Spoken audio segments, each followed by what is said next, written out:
try something. There we go.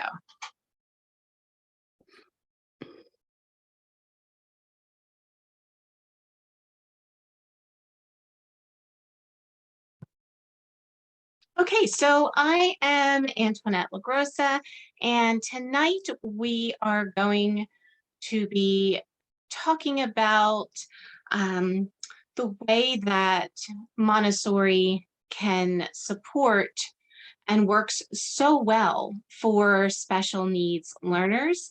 And dyslexia, dysgraphia, dyscalculia do not need to be like lions, tigers, and bears and making you go, oh my. And let me just, bear with me just a second. My controls just moved there. And get that.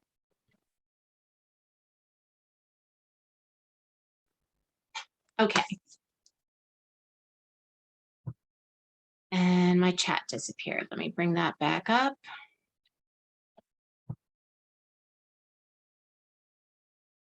There we go.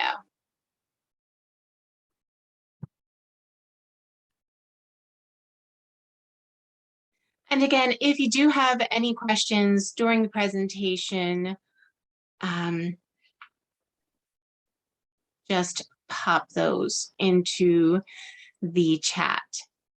Okay, so we're going to talk about why the Montessori method works so well for special needs learners.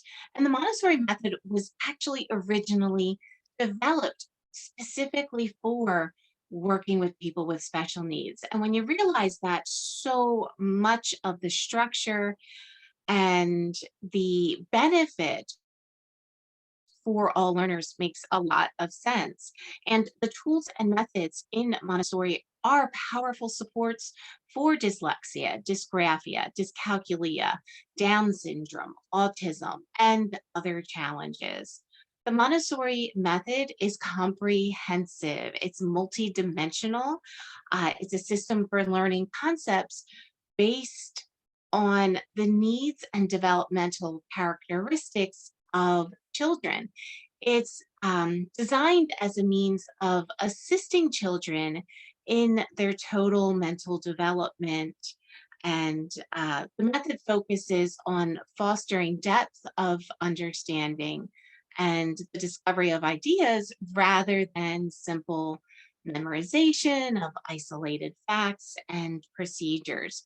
So the instruction is individualized, each isolating a single idea. Now, with that individualized instruction, Montessori educators receive special training in observation of the child. And that is one of the first things that the guide does, is to assess the starting point of the child. Where are they and what do they need to advance them in their development? Schiller Learning offers you easy to use diagnostic testing so that you don't need special training to be able to assess, okay, where is my child out and what activities, what materials are they going to benefit from in order to advance them to that next level. The diagnostic testing is included in all of our kits. It's available separately as well. We do have a promo code for you there, so that you can get that diagnostic testing for free if you would like to be able to use that with your children in advance of purchasing, or even if you don't plan on purchasing one of the Schiller Learning kits, you can still administer that testing to see, okay, what are the gaps that my child has? This is especially important for kids with special needs, because if they have gaps from earlier on, and if they're maybe third grade age, but not ready for that third grade level book, they're going to be frustrated. And so with that testing, and the testing too, by the way, is multisensory like the curriculum is. So kids actually enjoy the test. I had switched into Schiller Learning math curriculum many years ago when my oldest had struggled with multiple programs. So we had started with the diagnostic testing. And on the first test, my son got this look of amazement because he was jumping and clapping and doing fun things. And he was like, wait a second, this is math, this is fun. And it, even the testing really is, but certainly the curriculum. But with that testing, you're going to be able to have a perfect personalized learning plan. It doesn't just tell you what book to start with. It says, okay, your child needs these 20 lessons out of that book. So it really breaks it down very specifically. And then, we'll look at what that structure is in a little bit, but it's going to be no lesson prep, just open and go reading those things. So it makes that implementation of Montessori very easy to do. Um, and then students move through the curriculum at their own pace and are able to discover and correct their own mistakes through built-in control of error incorporated into many of the materials. The activities and materials give them depth, complexity, and scope, and they're able to do repetition of skills in a way that has context and in a way that's going to be tailored to their individual needs. So, research shows that over 7% of students experience severe learning disabilities in math. Math especially is something that a lot of special needs kids struggle with. And countless more than that 7% struggle because of the way that math is spoken to them. Oh, so absolutely. Kindergarten is included. Well, with kindergarten, you really could, as opposed, are you asking about testing? Uh, a kindergarten child, unless they've already had exposure to formal math and are advanced above a pre-K or kindergarten level, could just start at the beginning of the curriculum. But if they already have math skills and understanding, then we want to respect that child. And we don't want to bore them with things that they already know. So in that case, even a kindergartner, you can start them with that first diagnostic test out of the first book so that we can skip them through the things that they already know, not waste their time, not make them feel disrespected, and start them on things that are going to be new and interesting. Now, that said, sometimes kids, especially those who've had a really rough struggle with math, like doing those things that they do find easy and would have tested out of, and it becomes rebuilding their self-esteem and building up their self-confidence. They answer things quickly, easily, moving on to the next thing. Maybe they're doing 10 lessons in a day. They love that. So it depends on the child also. But a lot of kids are going to appreciate that ability to do that assessment and just bump into the program exactly where they need to be. Uh, so we were talking about a lot of kids struggle because of the way that math is spoken to them. And you might as well be speaking Greek because they just aren't getting it. Our goal at Schiller Learning is to make all learning, but especially math, understandable for every child with hands-on exploratory learning, that learning by doing. And that is why our curriculum is based on Montessori. And on the screen there, you'll see a picture of a Montessori classroom. Now, most of us don't have space or budget to replicate something like this in our house. You don't have to get the benefit, but there are some things that you'll be able to uh, implement that will give your child the benefit of the Montessori method. And of course, we're going to look at specific teaching tools and techniques that are especially powerful supports for kids with special needs. Couple of things to note about this picture, though. There's lots of natural light. The walls, every single square inch of the walls are not covered with educational posters and lovely decorations. There's a good bit of just, I'm going to call it white space on the walls, which means blank space. Want to urge you, especially if you have a child with special needs, to not over decorate your education space because that can distract focus. It becomes clutter. Clutter can raise the cortisol levels, which then interferes with the mental processing and storage of information. So just one of those Montessori things that's helpful to implement in your home classroom as well, not over decorating, natural light. And the Montessori classroom is excellent for organization and function. And if if your child has executive function challenges, the organization of the open shelves and the trays are definitely going to help them being able to retrieve and replace the materials and activities that they're going to work on. Onto one of those trays goes all the materials for an activity so that the child, all they have to do is walk to the shelf, grab that tray. They've got all the materials they need. Uh, Now, if it's a first presentation, you can be retrieving those materials. But then once they've been introduced to the activity, how to use them, they can just go get that.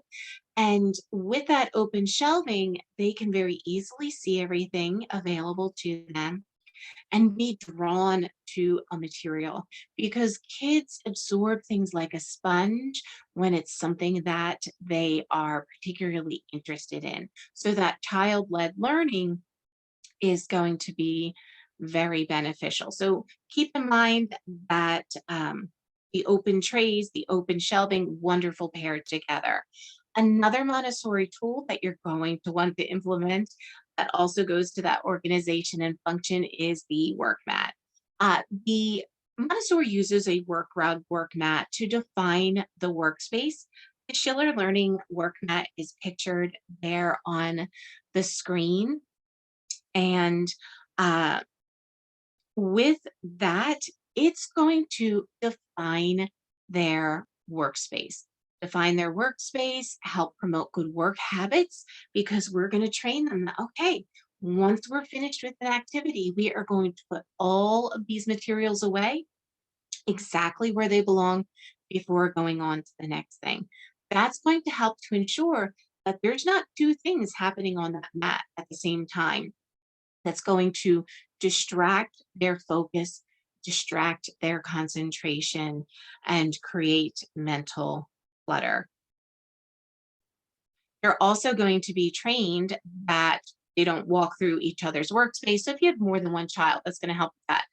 Here's a picture of a work rug being used in use, and you can see how the kids are just on the floor around it. It's, a very comfortable, inviting environment to have the work mat on the floor and invite your child to join you for an activity. We're going to be talking about the movable alphabet a little bit more. One of the other things, we're not going to talk about it a lot. We do have a whole Tuesday at 2 session on different practical life activities that you can be doing with your child.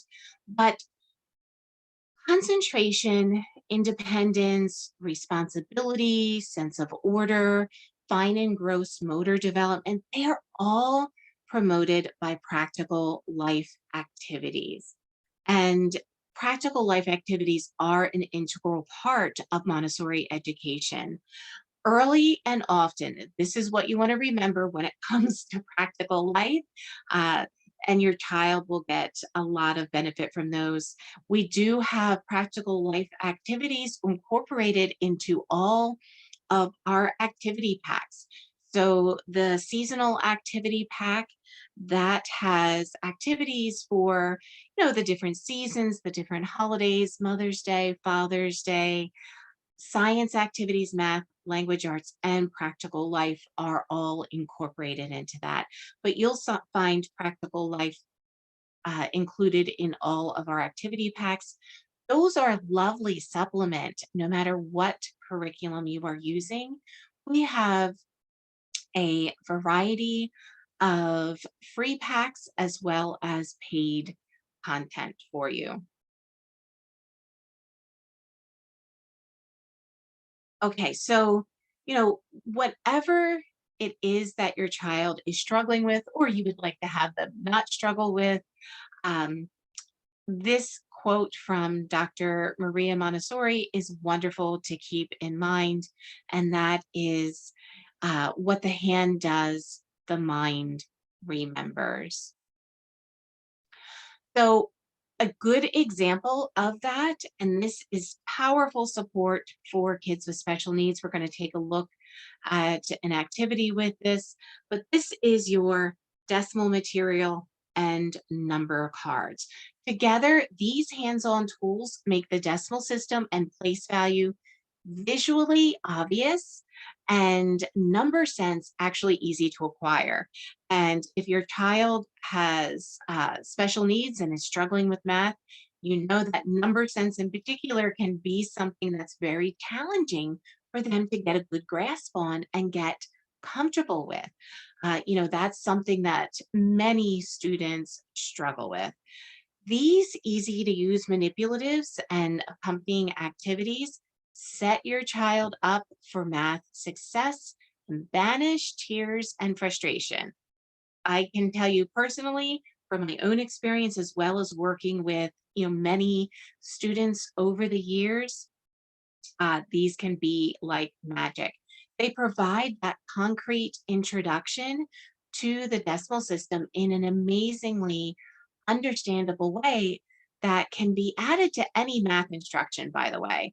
Um, this is included in Schiller Learning Math Kit 1 and can be used along with the later math kit for 4th through pre-algebra as well. It's just not expressly called for, but we do have people that will use the number cards as well as the number tiles with that.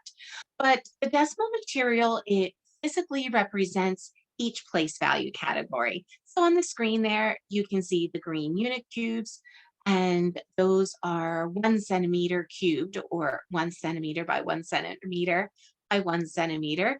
The 10 rods are the size of 10 of those unit cubes. So it would be 1 by 10 centimeters. The 100 flats, which are then red, those are 10 by 10 by 1. And then the 1,000 cube, again in green, is 10 centimeters cubed. So 10 by 10 by 10. Used in sufficient quantities. Now, keep in mind, we are not using just 10 tens and 10 hundreds and 1,000 cubes. We're using a lot of them. These math manipulatives not only help children to be able to visually quantify each place value amount, but to instruct in and provide learning by doing for things like inequalities, multi-digit operations, that addition, subtraction, multiplication, and division, exchanges within operations, the borrowing and carrying, skip counting, multiples, square numbers, triangular numbers, and more. The decimal material is introduced using the 3-period lesson. That's a simple but effective gap preventer that ensures that the student understands the concepts and materials being used. And the Schiller Learning YouTube videos, Schiller Learning YouTube channels has a video on the 3-period lesson. Encourage you to watch that, as well as doing the operations with the decimal material and number cards. So the units are first introduced, and that strengthens the recognitions of quantities 1 through 9. So with those individual cubes. That's then correlated to the number cards, 1 through 9. One of the things I love about the number cards is that your child is going to be able to work with numbers without yet having to write them. So if they don't like writing, if they have poor muscle tone and writing poses a particular challenge and they're not doing very much of it in a sitting, well, that can become a serious roadblock in math instruction in a lot of approaches, not with Montessori because of the number cards. So not having the child have to write for every lesson is a big advantage with that. Now, when the child starts writing, the number cards also become a check for if your child is doing something like writing numbers backwards. And so, we can simply point out that, oh, look, this is how you wrote 7, show them on their paper, and show them the number card. This is how 7 is on the card. How could you write that differently next time? So you're not telling them it's wrong. You're not telling them it's backwards. You're allowing them that opportunity for observation and, coming to that conclusion of how they're different and how they need to change what they're doing in order to write it like the card uh, the next time. So those number cards before they are writing are going to help the kids recognize the numeric symbols for each of those place value categories of the decimal system. Uh, and then the number cards consist of 4 sets of cards. So you've got your ones, your tens, your hundreds, and your thousands. They, like the decimal material, are color coded for place value. They're also sized algorithmically for place value, which is really nice. And then those cards get stacked to create mixed multi-digit numbers, which we are going to take a look at in just a moment. So once kids understand numbers 1 through 9, they're ready to learn place value into the thousands. But they do that in the individual components. So just like they work with 1 through 9 units, they'll work with 1 through 9 of the tens and correlate that to the number cards, 1 through 9 of the hundreds, 1 through 9 of the thousands, and not just, one of those at a time, but going back and forth, bring me 3 of the hundreds. Can you bring me 5 of the thousands? So they're working on that recognition of the size of the material with the name as they're solidifying those quantities. It's the bank game, it's a lot of fun, and it's physical, which is nice. Anytime you have that opportunity to bring that multisensory and especially the kinesthetic into the child's learning. One of the tips that we give is your decimal material bank to place it just a couple of feet away from your work mat so that the child is walking back and forth, getting a little more movement into that learning. Okay, so the introduction and exploration of numbers with these materials really is unparalleled in creating that solid number sense and understanding of place value, which of course is the cornerstone of a solid math foundation. And if your kids don't have that, they're going to struggle. But the magic continues then as they work with operations. Um, and they will learn 4-digit static addition. Montessori refers to addition without exchange, the carrying, as static addition. And then they will do dynamic addition, where then they do have an exchange that carrying. So they'll actually do 4-digit addition before they even carry a number. Makes it very concrete, very easy to understand. And they'll do exactly with the material what they'll later do abstractly with pencil and paper. And we're going to take a look at that, take a sneak peek at the 4-digit addition with exchange. So prior to this, they will have done a problem that does not have exchange. So for example, instead of the 2192, they might have 2122. So that tens column wouldn't go over 9. But now your student has done that activity, they've mastered that, they're ready for the next level up challenge, which is going to be after they play the exchange game. So in playing the exchange game, they'll combine various quantities of a place value and trade them in their bank once they get up to 10 for that next place value up. So by time they see that exchange in the problem, they already know exactly what to do. First, the problem is constructed on the work mat with the number cards and the addition sign. So even all of your signs have cards in Schiller Learning Math Kit 1. Then the decimal material, your base 10 blocks are going to be laid out for your first add-in, and then you repeat that for the second add-in. So you can see how the number cards are separated. So they've seen it like this, and then they've got the expanded view there. Now, as I mentioned, they do in the concrete exactly what they will do later abstractly with paper and pencil. And that is that first they bring down the ones and lay that 9 number card from their numbers bank below it. So they are physically doing this operation. The steps, the procedure is being committed to muscle memory in addition to seeing it visually and hearing it and doing it, stimulating the touch nerves in the palms of the hands. They're physically doing it, creating that muscle memory. Next, we're going to bring down the tens. Now, this is something that the child would have done many times in doing the static addition without the exchange. Now, this case, we have 13.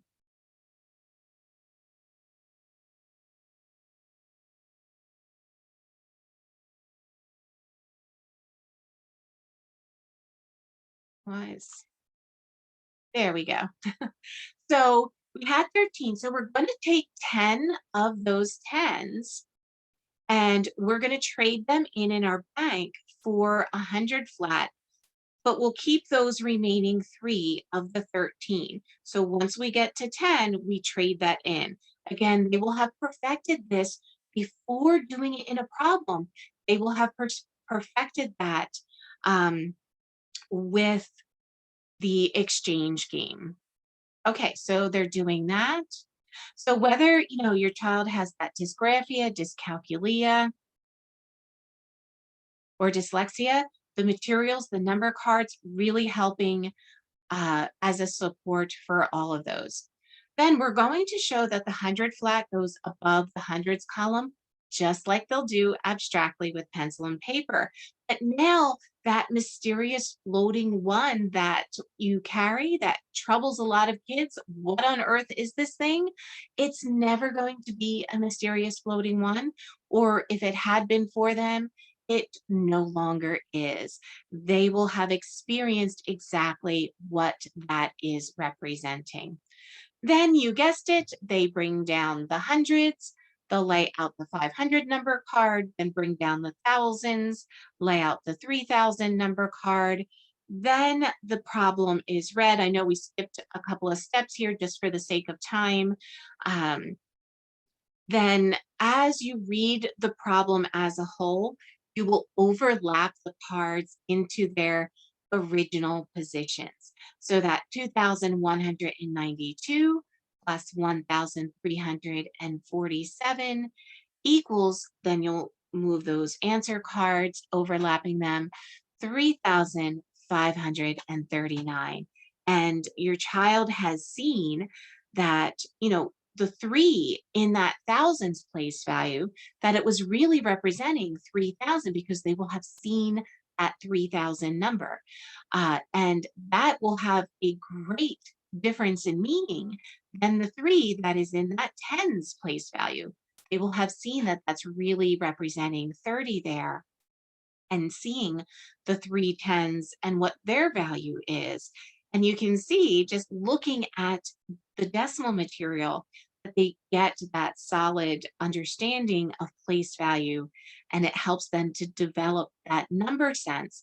For a lot of kids with special needs and who are struggling with math, a 3, whether it's in the ones place, the tens, the hundreds, or the thousands, doesn't have much difference to them. It will after having used the number cards and the decimal material. You will be amazed at how quickly young children can achieve conceptual understanding as well as success in performing the operations and prevent math struggles from occurring with these materials. It's also a very powerful remediation for older students who are struggling. And again, it's that crucial support for kids with special needs. Uh, these really are two math manipulatives that promote the success of every student in homeschool math. I really recommend including them. Of course, with the Schiller Learning Math Kit 1, they're included.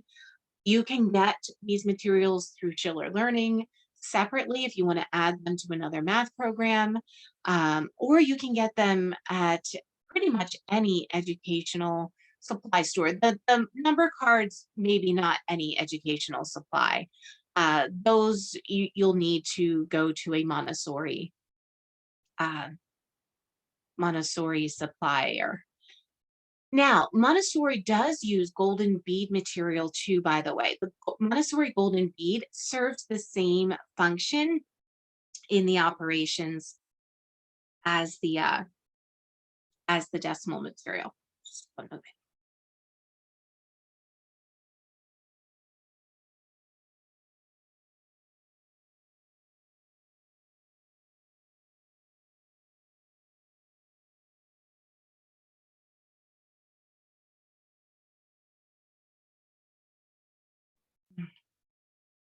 Sorry about that. My allergies seem to be coming back. There must be something new in the air. Uh, I was doing pretty good there for a while. Life with allergies is fun. And okay, the history resources. You do not have to have any of the Schiller Learning kits in order to be able to uh, use as use that they are all standalone resources. So no, you do not have to buy or have a kit to be able to use any of the history or the other activity pack resources. And we have 3 geography and culture resources, world flags, nomenclature cards around the world in 80 activities, and the World Geography Literature Activity Pack. Each of those can be used individually, but together they make a fabulous social studies program for preschool or elementary, and you're able to scale that to the reading and writing level of the child. So one of the other supports in Montessori that is going to be a wonderful support for children with special needs is the movable alphabet. So that was back to those geography resources, the world flags nomenclature cards. And when you go to schillerlearning.com and you go to shop, there's sorting, and you can sort for activity pack. And so if you sort by activity pack, you'll see all of those resources. Oh, and by the way, I should have mentioned that with the Back to Homeschool Blast conference promotion that is going on right now, those are all 50% off. So the best deal you're ever going to get on those. Again, low price point, wonderful addition to any curriculum. Excellent. And there is a link there for those. So World Flags nomenclature cards, Around the World in 80 Activities, and the World Geography Literature Activity Pack. And in just a moment, we're going to talk about another history resource. Well, US President's nomenclature cards. We're going to talk about them as nomenclature cards, but those are the graphics that we have coming up. Okay, so the movable alphabet. This is great for so many reasons. It's different than your standard rainbow colored uh, alphabet magnets, which are wonderful. We all had them growing up, but with the Montessori movable alphabet, uh, you get a lot of it. So just like with the decimal material, we're using more than a standard set. Other curriculum, the way they use that, same thing with the alphabet. You're getting 10 of each vowel, 5 of each consonant, and they are color coded for vowels and consonants. So those vowel patterns, those syllables, those roots, those prefixes, those suffixes, they're all going to pop through the color coding of those vowels and consonants. The use of the movable alphabet and placing that on the mat is also helping with eye tracking, because you're always going to be working from left to right. We're going to talk a lot more about eye tracking when we talk about the nomenclature cards. But with the movable alphabet, we're going to first introduce sound. If there's one thing about teaching reading that you take away from this workshop tonight, I'd like it to be that. And that is one of the things that's really different about the Montessori method, is that they don't teach letter names first. They teach the letter sound. And that actually helps to prevent some common struggles and challenges in early reading. A lot of kids who struggle with decoding and are throwing in letter names along with the sounds, well, that's because the name was the first impression in their brain of that abstract symbol. And so that's what's being reflexively recalled. And then they have to be retrained to the sound. Where if you introduce the letter with its sound first, then that is what is going to be reflexively recalled and prevent those struggles, at least, from happening in your early reader. So wonderful thing to do is to introduce the sound prior to the letter name.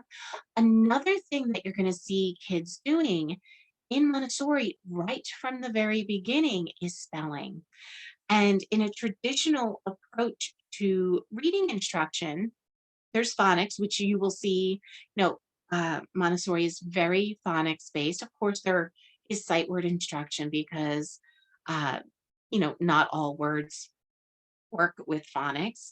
And so we'll also take a look at, as opposed to teaching rules and then teaching the list of exceptions to the rules, we teach patterns. Like, okay, in this group of words, this group of letters says this. In this other group, they make this other sound. So just looking at patterns. So your child, if they are one of those black and white kids who would be very upset and annoyed at, why are you telling me there's a rule if there's all these exceptions? Teaching patterns is going to alleviate that. But they're doing spelling right from the very beginning. And with that, they are encoding as opposed to just decoding. And those two activities really reinforce each other. So we do spelling and reading together right from the very beginning. Excellent material. Again, we've got an entire session on the movable alphabet so that you can use that for phonics, spelling, doing rhyming words. There's a lot of fun things you can do with that. But again, takeaway, teach the sound before the letter name. Okay, nomenclature cards. This is a Montessori material that is inexpensive. You can easily DIY this and create them yourself in a Word document, create a table. Once you have a little experience with that, it becomes a lot easier. You can also use a program like Canva. And what's nice is that you can create them for anything. You can purchase pre-made sets, you can get pre-printed sets. Now, like a lot of Montessori materials, if you're getting a pre-printed set, those can run about $30 a pop. So creating a library of those can get expensive, but you can get printables, and Schiller Learning has a whole host of nomenclature cards included in our free activity packs as well as our paid packs. And we have created two entire sets that are designed to be printed on 3x5 cards so that it eliminates almost any cutting for you, which is just the ease of use of that is really fabulous. And once you do that, I think you're going to find that you'll start creating nomenclature cards for other things.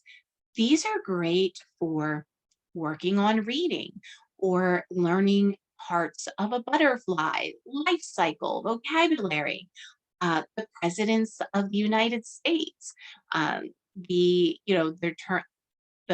term that they served, which is the first, which is the 14th president. So along the way, you can, again, it's a material that can be scaled to the grade level of that child.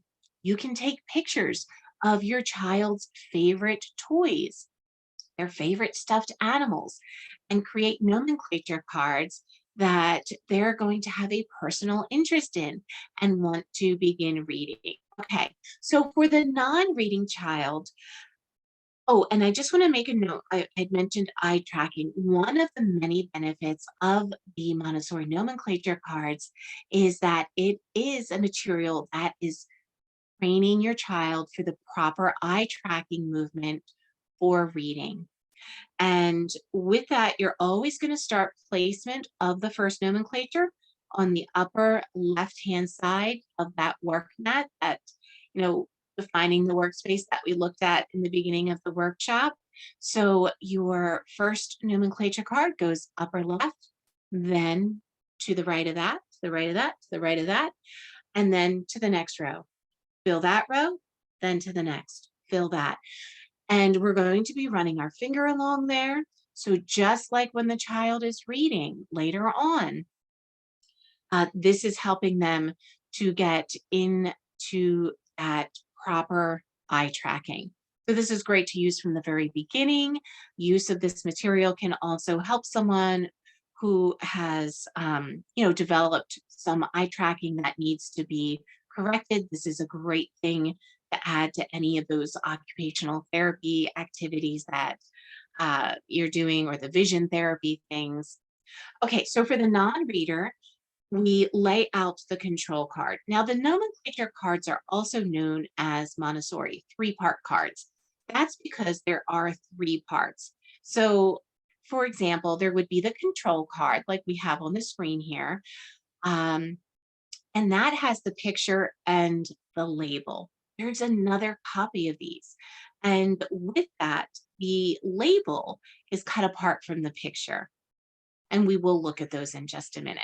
But for introducing to the non-reader, we're just going to use the control card. And that has the picture as well as the word. And so we can lay the George Washington card in front of the child, point to it, and say, very simply, this is George Washington. Have the child repeat George Washington, and then continue with 2 more cards. So lay down just the John Adams card. Haven't put down the Thomas Jefferson yet. Point to that. This is John Adams. Lay down the Jefferson card. Point to that. This is Thomas Jefferson. and give them a chance to look at the pictures, repeat after you. And then we are going to point to each card, say the name of the president, kind of recapping what we've showed them. And we're going to rearrange, kind of that three-card Monty, right? Rearrange those and then ask, can you show me Thomas Jefferson? Can you show me George Washington? Can you show me John Adams? And as the child becomes familiar with the pattern of the work, you're going to eventually drop the can you show me and just kind of question with the name. It gets shorter with the verbiage. Once the child is able to show you who each of those presidents is on the control card, then you want to move to the question of who is this? And this is using the Montessori 3-period lesson that I referenced earlier. If you get any of our nomenclature cards, there's complete instructions with how to step through the 3-period lessons, using them for different level of readers and things that you can do with them. Now, so that third period is, who is this? If your child is unable to give you the name, you just back up to the first step in the 3-period lesson and reintroduce it as if for the very first time. That's going to help to take the stress, the pressure when we respond to our kids, when they make a mistake, not getting stressed out ourselves, and just, okay, I'm good, introducing it without any tone of voice, without any negative body language. They're going to be very much more relaxed in their learning. Okay, now very young children can wrestle with the correct pronunciation of names. That's okay. That will correct over time. In the Chiller Learning Language Arts, we do have suggestions for some things that you can do working on pronunciation difficulties, things like, having the child touch your lips and your throat while you're making the sound, and then touching their own while they try to replicate not just the sound, but what they're feeling on your throat, your lips, standing side by side in a mirror, watching what you're doing. There are some additional suggestions in the curriculum as well. Okay, and then, so we've just introduced the first 3 presidents, and over time, you'll repeat those same steps, adding 3 more cards each time that you do it until they know all of the presidents. Okay, so that is a basic activity for a non-reader, for the emergent or reading child. After completing that, then we get out our picture and label cards. We place those picture cards, again, facing them top left, then moving across that mat, and randomly ordering the label cards, and then picking up the first label, matching it to George Washington. Is this George Washington? Oh, no. Is it John Adams? No. Um, Thomas Jefferson. Oh, he's this one. Placing that on the third. Picking up that next label. Oh, George Washington. This goes to the first one. John Adams, we're still going to pause, kind of go over, because again, it's that pattern, that eye tracking, always moving across those rows, starting at top left corner. Okay, and then they have the control card where they can self-check. It's a controlling for their error without the child having to ask you. Here we go. And so they can use their control cards to see, oh, did I do all of this right? Or is there something that I need to self-correct? Again, we've got the nomenclature cards for world flags. There's so much you can do with that set all through elementary and middle school. I've even used it with my high schooler for some things. Wonderful set with There's well over 200 flags and territories in there. It's all the countries of the world, color coded by continent, as well as pretty much uh, all, most of, if not all of the recognized territories.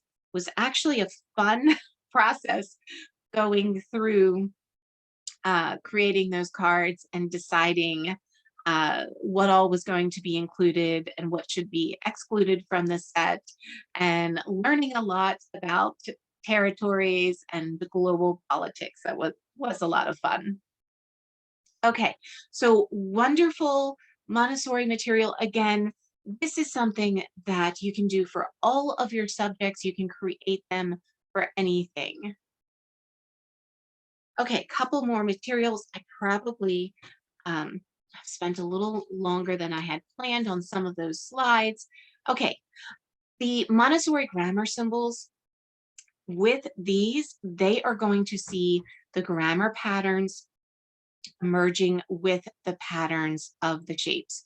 Wonderful hands-on visual material. You can also DIY these with a Word document or a PowerPoint, and you've got the preposition, the article, interjection, adjective, pronoun, verb, noun, conjunction, oh, and the adverb, all of those. And then they will practice representing simple phrases and sentences through the combinations of these symbols. Now, it's interesting because a lot of kids struggle with the workbook, the formal work with grammar, but most of them already know and apply grammar every single day in their speech. And what our challenge is to get them to transmit the grammar rules that they've internalized and apply to their speech, and simply recognize and apply those to their written word. That's one of the reasons it's important to always, avoid baby talk with your child, speak to them using, proper sentences, proper words, avoiding baby talk. Of course, there's always moments when baby talk is cute and appropriate, but as a rule of thumb, using good speech with your child, reading quality literature to them from very early on, and reading to your child on a regular basis is actually one of the uh, most important things that you can do for their future reading, comprehension, and writing abilities. And with the grammar symbols, no matter what reading level your child is at, they can go ahead and copy sentences out of whatever they are reading, and then use the grammar symbols to label all of those different parts of speech. So these are all Montessori tools that are going to be a wonderful support for all learners. And then when your child gets stuck, there are some Montessori techniques that are really helpful for helping them move to that next level and not get fixated and discouraged by mistakes. And again, how we respond when our kids make a mistake has a great effect on how willing they are to try new things in their learning. And you may have come across a perfectionist child, excuse me, who doesn't want to do anything that they don't feel they're naturally good at because they don't want to fail. They're stressed out about making a mistake. They don't recognize that mistakes are very much a part of every single learning process. And as adults, whenever we're learning new things, we're making mistakes along the way. It is part of development. Just like when your child was learning to walk, they stumbled and they would get up and go at it again. Okay, so a couple of things that you can do when your child is stuck, if they come to you for help, resist the urge to just jump in and start explaining everything because they may not need you to explain everything. And our child is often able to answer their own questions. And a great way of starting down that path is to ask the question, what part would you like help with? When you ask that question, and at Chiller Learning, we support the curriculum, and not only do we support it to parents, but we'll actually support it directly to the kids. So if your child is comfortable making a phone call, they can call up and say, hey, I'm in lesson book 3, this, lesson 8, I'm having trouble with it. Can you help me? And we will ask them this question first. What part would you like help with? And child is then thinking about that problem, that question in a way they may not have been doing right up to that point, and thinking about what they know. And often, as they're starting to verbalize the part that they would like help with, they will go, oh, wait, never mind, I get it. And they've just, hit that roadblock and found their own way around it. When they do that, they are going to learn more effectively from that experience and be far less likely to hit that same roadblock again. Now, if that doesn't work, ask them to walk you through their process, focusing on the process as opposed to the outcome, that answer. And again, as they walk you through the process, they will often find where their mistake was. If they don't, then you have just gotten the roadmap to what you do need to explain to them, and you're able to skip the things that they already understand. One of the things that happens when we start off helping them by explaining the things that they do get is that they often will start to tune you out. And then by time you get to explaining the part that they were struggling with, they've stopped listening. And so this can help with that. Although, you know, respect is a big part of Montessori, and we certainly, one of the ways that we respect each other is by listening and giving full attention. But we also need to be aware of human nature. And so if we're explaining the whole thing and they only need like this tiny little piece, they're likely to tune you out. So you can avoid that with that little tip there.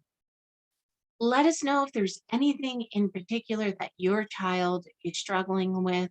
We would love to help with that. And I am going to end with one of my favorite memes, and that is, you can come out now, homeschoolers. The school holiday has ended, and all of the parks and museums are clear. So it is getting to be that time of year when we can all go back to our favorite places and they're not going to be crowded. School is in session in a lot of parts of the country. If you do not yet have a math or language arts solution that you are happy with for this year, our Math Kit 1 covers pre-K through 3rd grade. Montessori, by the way, also doesn't assign grade level. So in these 3 books, 1, 2, and 3, you have got 5 years of curriculum. Pre-K, kindergarten, 1st, 2nd, and 3rd grades. It's everything that you need for all those years of math. We also have the Math Kit 1 Basic. So if you are using beautiful Montessori Golden Bead, or you already have a volume of decimal material, that's going to be a good option for you.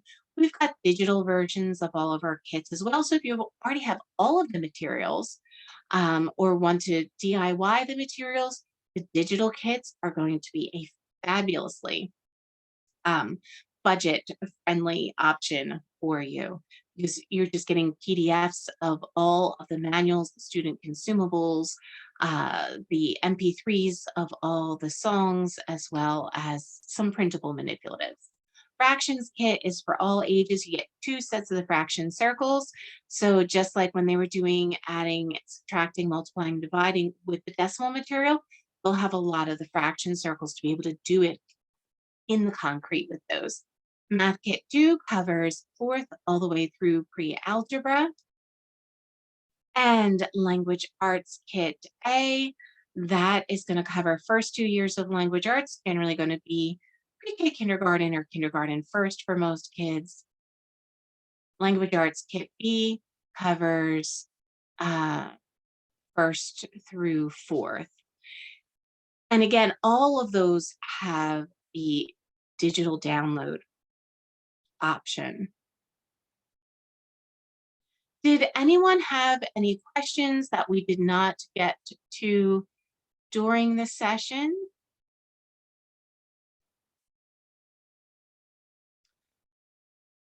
Okay, it looks like we did hit on all of those. So that is going to be it for tonight. We have more workshops again next week is going to be Tuesday at 2 and then Thursday evening again at 8 p.m. Thanks for joining us. We'll see you next week.